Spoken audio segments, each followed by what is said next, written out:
In 2021, the world completely lost its mind. Over $25 billion changed hands in months.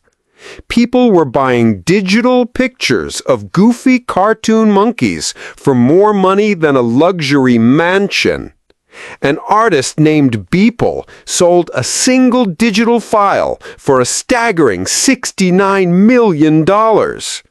Two young founders in their 20s became overnight billionaires. It was hailed as the future of art, property, and finance. But fast forward to today, and the party is over. The entire empire has evaporated. Latest financial reports confirm a terrifying reality. Over 95% of those digital assets are now completely worthless. Literal digital ghost towns. The everyday people who bought into the hype lost everything. Even the rare top-tier collections have crashed to nearly zero. 95% of you watching this right now, you are not actually subscribed to this channel. Do not let your subscription status become as dead as $1 million cartoon monkey. Hit that subscribe button right now. Help us survive the brutal algorithm. How did a multi-billion-dollar financial revolution turn into a digital junkyard so quickly?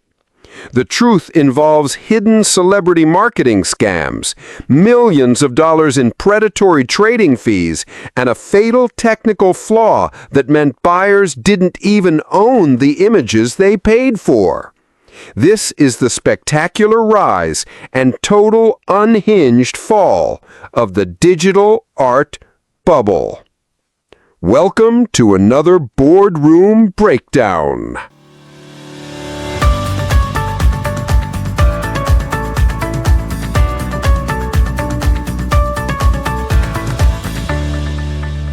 To understand the crash, we must look at how the madness started. Back in 2017, a simple blockchain game called CryptoKitties appeared. It let users breed and trade digital cartoon cats. Suddenly, a single digital cat sold for $117,000. The transaction volume completely overwhelmed the network. Two young entrepreneurs saw this madness and made a pivot. Devin Finzer and Alex Atala created a marketplace called OpenSea. At first, nobody cared. In early 2020, OpenSea had only a few hundred users. Most people couldn't even pronounce the words non-fungible token. Then, the global pandemic hit, and everything changed.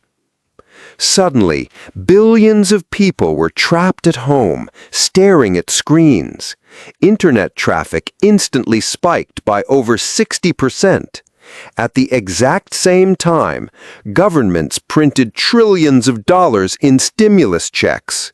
Free money flooded the economy. Everyday people were desperately looking for a place to speculate. The spark met the fuel, and the market exploded. The sports world jumped in first. The NBA launched Top Shot, selling digital video highlights of basketball games. Basketball fans went into a frenzy. In just a few weeks, they traded over $200 million of digital clips. A single video of a LeBron James dunk sold for over $200,000. The gold rush was officially on. Then, Hollywood took over your television screen.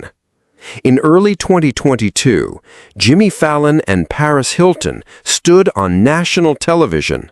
They held up pictures of cartoon monkeys from the Bored Ape Yacht Club. They bragged about spending hundreds of thousands of dollars on them. Eminem, Justin Bieber, and Steph Curry quickly joined the club. Bored apes that cost $200 to create were suddenly selling for $500,000 each. If you weren't buying, you felt completely left behind. But behind the glitz and glamour, a dark corporate secret was hiding.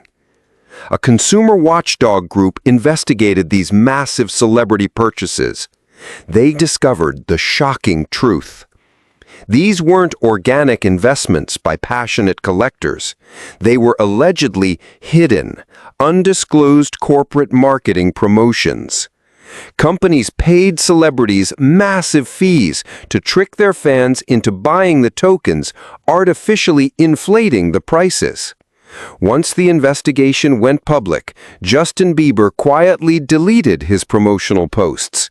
The company wiped his name from their website. The hype was completely manufactured, and the millions of regular people who bought the top were about to hit a brick wall. The link rot trap. So, how did we get here? How did assets worth millions of dollars practically evaporate into thin air? It turns out, the entire industry was built on a massive technical lie. When people bought these expensive tokens, they genuinely believed they were purchasing a secure, digital art file permanently burned into the blockchain. But that is not how the technology works at all. Storing a single high-resolution image directly on the blockchain is incredibly expensive. It requires an immense amount of network data. To save money, developers designed a shortcut. They did not put the artwork on the blockchain. Instead, they wrote a tiny piece of code containing a simple web URL. That URL pointed to a standard, private web server where the JPEG was hosted. Think about what this actually means. You did not buy the digital monkey. You bought a digital receipt that points to a specific web address. And this introduces a terrifying technical phenomenon known as link rot. If the startup hosting your image goes out of business, if they forget to pay their monthly server hosting bill, or if they simply shut down their website, that web address breaks. The server goes dark, and your $500,000 digital masterpiece instantly turns into a tragic 404 error, page not found. Your $500,000 investment is now a broken hyperlink to a dead server. The copyright lie. If you think the technical setup is scary, the legal reality is even worse. The biggest selling point used to push these tokens on the public was the concept of digital ownership. There is only one of them in the world, and you own it. But the legal system completely shattered this illusion. In the real world, when you buy an NFT, you do not inherit any legally enforceable intellectual property or copyright rights to the underlying file. None. The copyright reality? Buying an NFT of an image is exactly like buying a physical postcard of the Mona Lisa. You own that specific piece of cardboard in your hand, but you do not own the Mona Lisa. You cannot stop the Louvre from selling 1 million more postcards. You cannot sue someone for taking a photo of it. The original creator of the digital art still retains the absolute legal copyright. They can legally make 10,000 more identical copies. They can sell them. They can distribute them across the internet. And you, the token holder, have zero legal authority to stop them. The entire argument for paying a premium for digital scarcity was completely dead on arrival. The middleman fee trap. So, if the collectors were holding worthless links and the artists were watching their markets collapse, who actually won the gold rush? The answer is the classic rule of speculative bubbles. The middlemen always win. During the California gold rush of the 1800s, most miners went broke looking for gold. But a man named Levi Strauss made an absolute fortune simply by selling durable denim pants to those hopeful miners. In the digital gold rush, the platforms were the ones selling the shovels.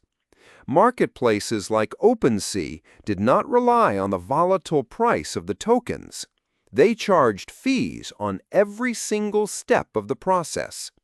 The minting fee, upfront cost. Before your digital art even exists on the market, you must pay a gas fee to write the token onto the blockchain.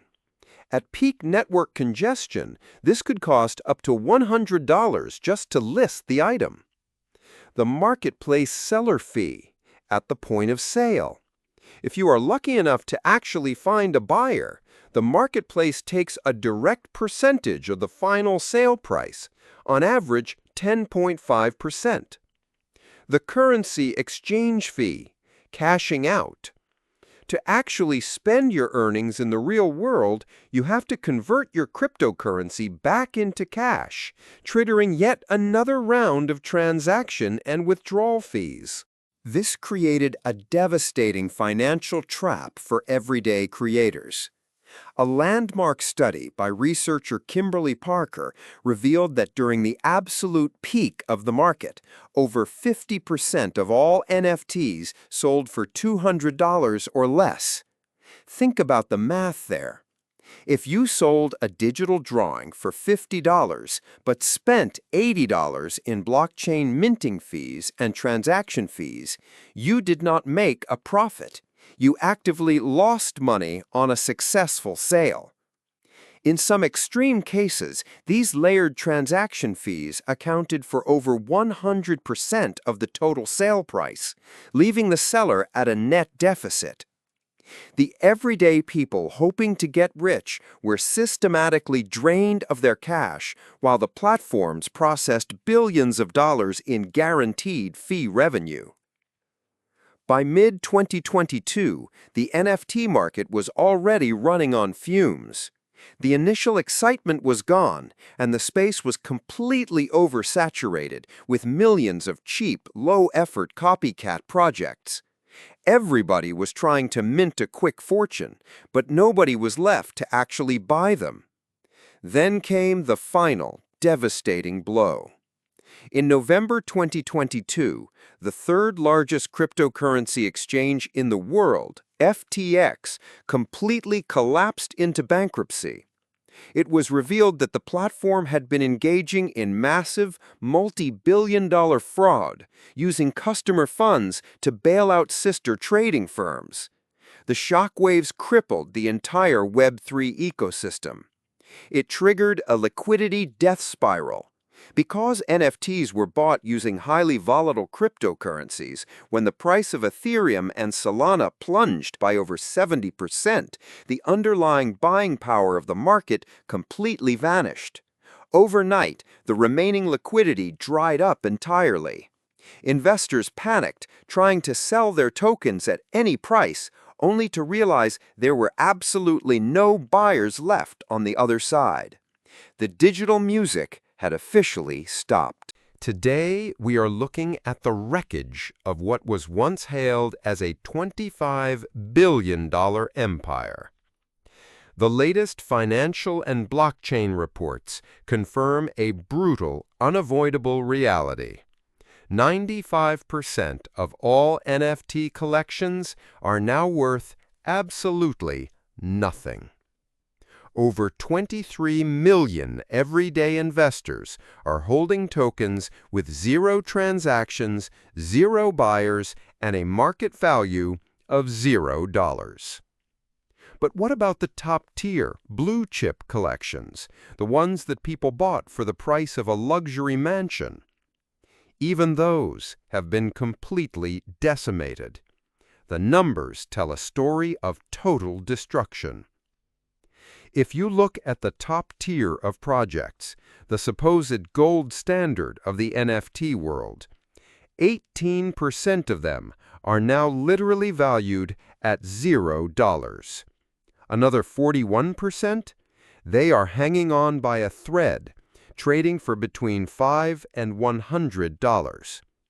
That means 60% of these elite collections are now worth less than a decent pair of shoes. In fact, only 1%, a tiny, tiny fraction, are still worth more than $6,000. The dream of effortless digital art riches is officially dead. The mania followed the exact pattern of every speculative bubble in human history, from tulip mania to the dot-com crash. The early hype builders and the middlemen marketplaces walked away with hundreds of millions of dollars in fees, while everyday investors were left holding nothing but a collection of dead hyperlinks to broken servers. In the end, human nature doesn't change. We see others getting rich, the fear of missing out takes over, and we rush headfirst into the fire. If you want to survive the next financial mania, remember the golden rule of the gold rush. Don't dig for the gold. Be the one selling the pants.